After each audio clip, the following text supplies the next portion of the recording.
Elhamdülillah, elhamdülillah, dilimizde nurdur.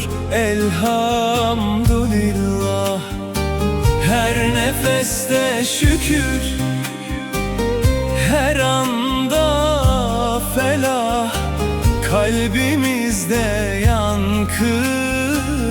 Elhamdülillah, elhamdülillah, elhamdülillah, dağlar bile söyler.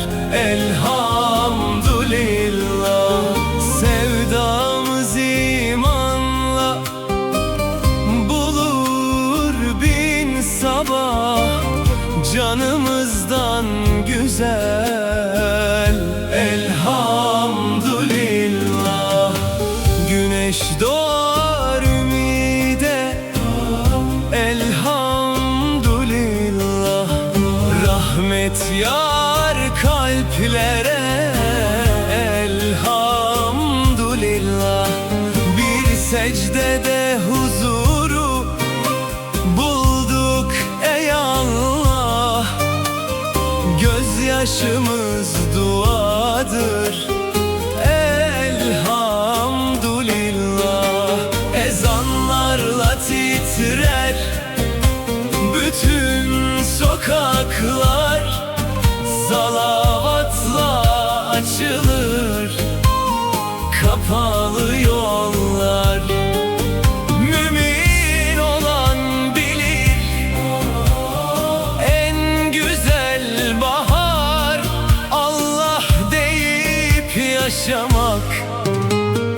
Elhamdülillah, elhamdülillah, elhamdülillah, dilimizde nurdur. Elhamdülillah, her nefeste şükür, her anda felah, kalbimizde yankı.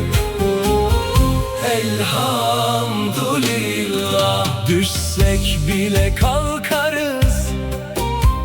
Elhamdülillah, sabredenler kazanır. Elhamdülillah, Kur'an bize rehberdir, gece gündüzde hak yolda yürümektir. Elhamdülillah, mazlumların duası yükselir göğe. Rahmetin er gönülden gönüle yine. Bir ümmet birleşirse tekbirlerle zafer gelir sonunda.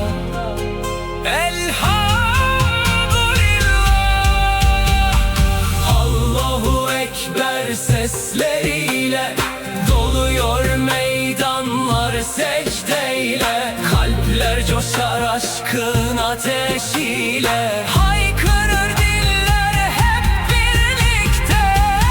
Elhamdülillah, elhamdülillah, dünyaya bedeldir. Elhamdülillah, can versek de düşmez dilden vallahi, son nefeste bile. Elhamdülillah, elhamdülillah.